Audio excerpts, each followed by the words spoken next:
Hello guys and welcome back. Time to finish the Hetzer. After I did the construction in the last part and improved the kit a bit, this part is now about painting, weathering and also finishing the figures.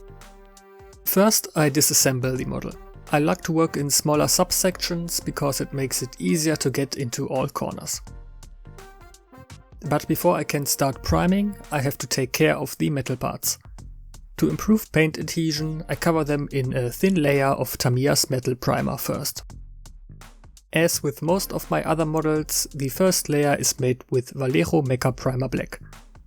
When working with different materials like putties, metal and plastic, a primer is always recommended to unify everything.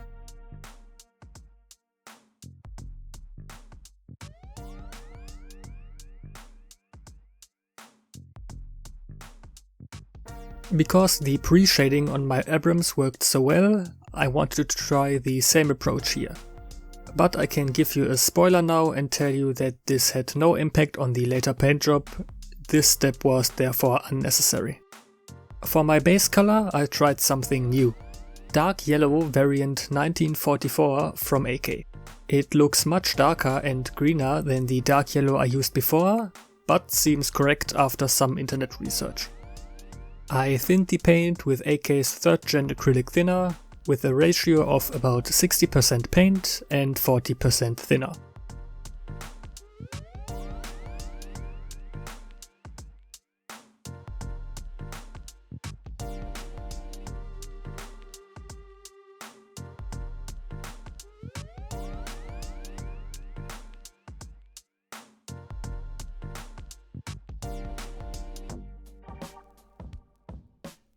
And this is the model after the base coat has dried.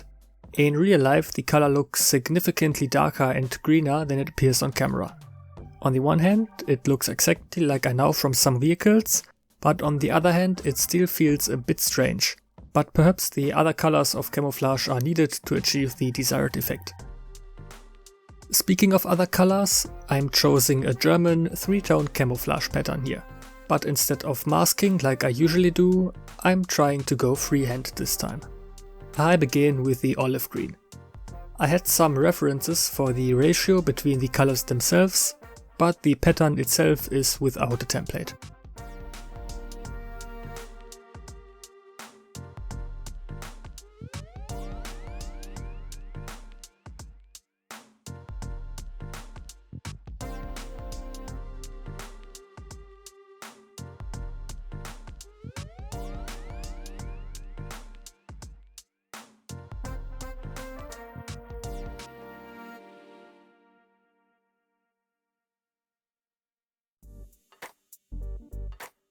I did the same on the road wheels. Some are more green, some less, and a few are completely without it. I tried to go for a nice mix.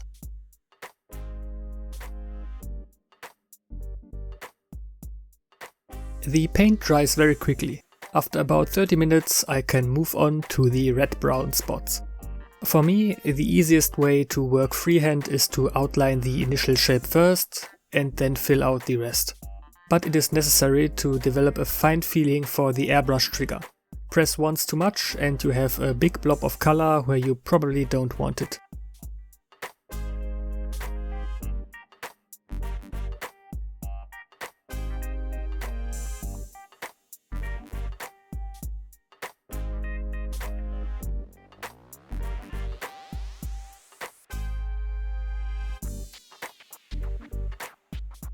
And this is the finished camo pattern. Together with the brown and green, the dark yellow looks much better and I really like the tone that the entire model has now. It appears significantly cooler and desaturated, which is a very nice change from the usual very saturated yellow tones. I also painted the small side skirts, making sure they matched the pattern of the rest of the tank.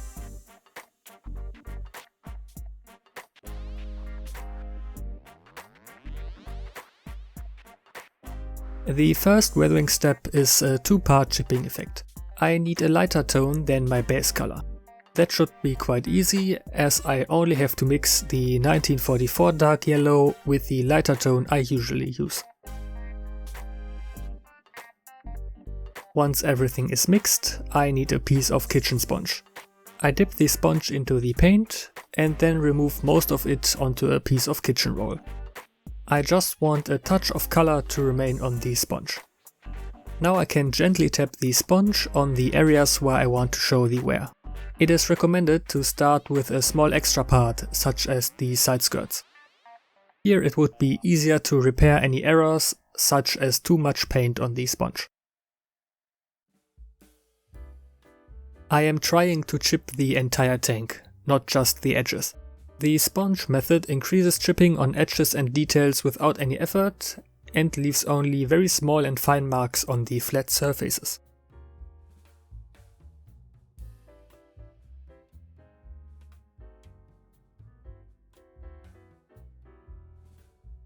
Then I can take a fine brush and enlarge and connect the smaller chips. This step really helps to increase the variation, and I recommend it for a more lifelike result. Particularly in the places where the crew moves, you can see a lot of wear and tear with larger chips.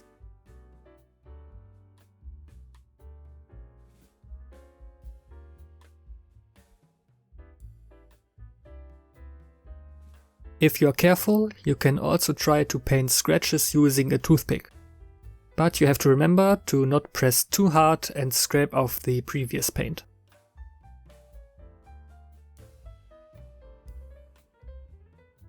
And now it's time for the more time-consuming part. I filled in most of the chips with a darker color. In this case, it's German grey. I just want to leave a fine edge of lighter yellow visible around the dark tone.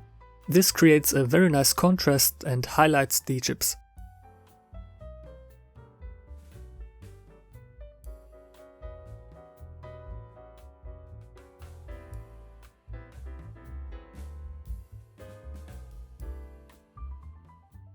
And for the fine dark chips, I will go back to the sponge method, just with the darker color this time. There are still a few details that I have to paint with a brush.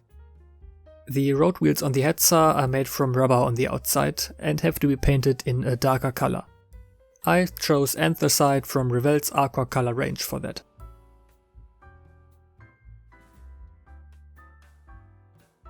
Spare tracks on the rear are painted with Ammo by Mick rust tracks.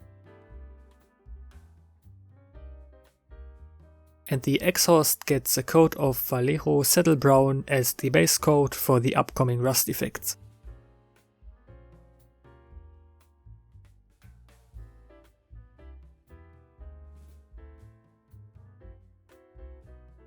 I can also now add the gun itself to the tank. Because the surface is already painted, I am using a drop of super glue for this.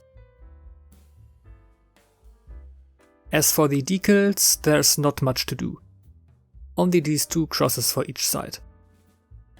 I apply them straight onto the painted surface without any varnish in this case.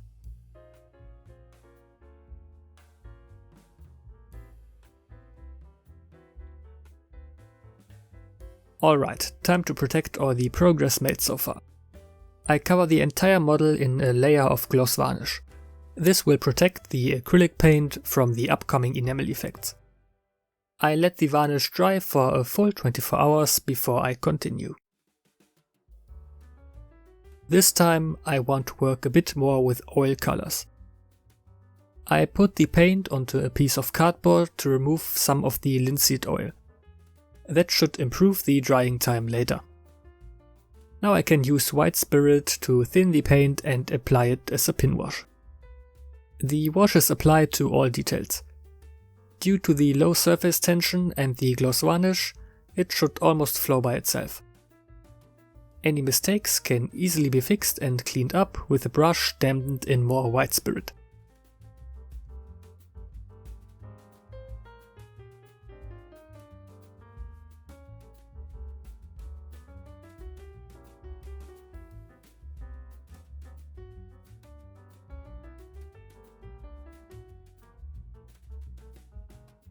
Next up are the matte effects. I start with a layer of Vallejo earth effects to build up some volume. This matte is acrylic based and can be thinned with tap water. The color is not that important right now, because I will go over it with additional effects later.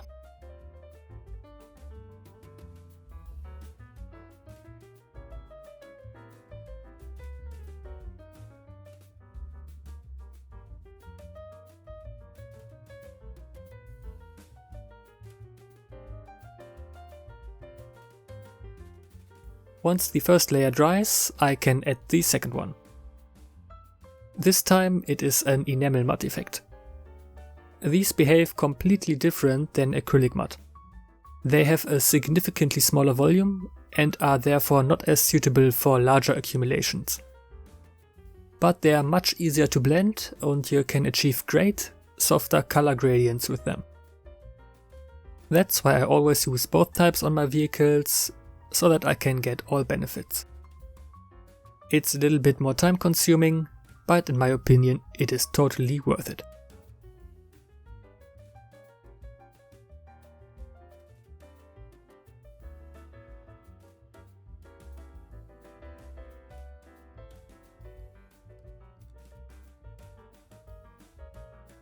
In addition to the larger matte accumulations, I would also like to add a few fine matte splatters.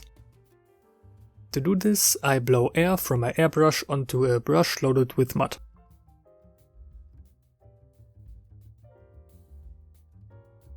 These are all the effects for the lower hull. Most of these effects will be barely visible anyway due to the wheels and side skirts. Before I can attach the tracks, I need to prepare them as well. A quick rundown of what I did.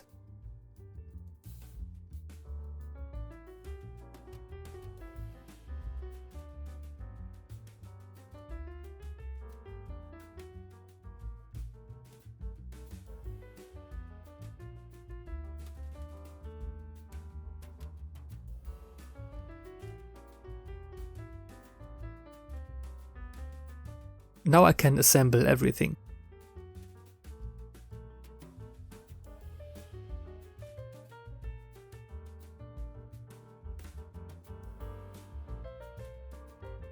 The exhaust is weathered with AK's weathering pencils.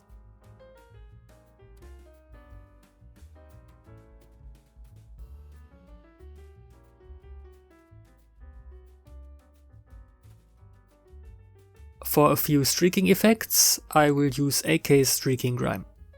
The streaks are applied with a thin brush from the top to the bottom.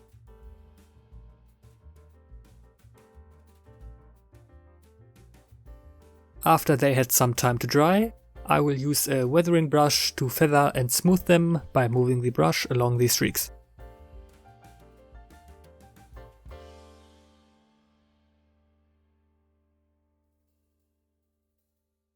Individual areas can later be reinforced with a smaller brush again.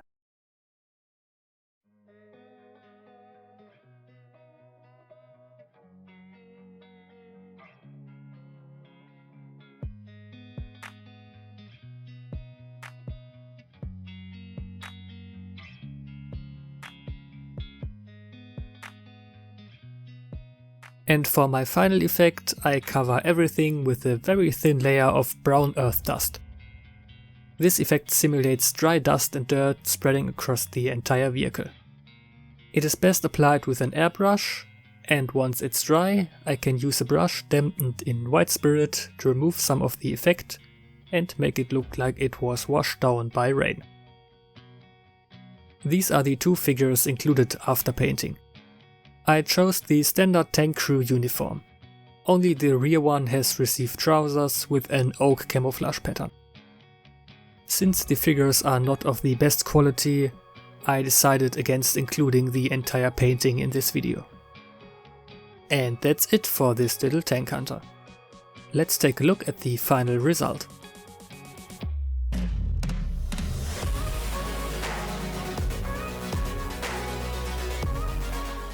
This model was actually intended as a small interim project while I waited for the new Tiger from Tacom. But this project took longer than expected as usual. Overall, I'm very happy with the result. But what is your opinion? Let me know in the comments. If you enjoyed this video, please leave a like and subscribe to my channel if you don't want to miss any future uploads. I would greatly appreciate that. Thank you for watching and see you next time.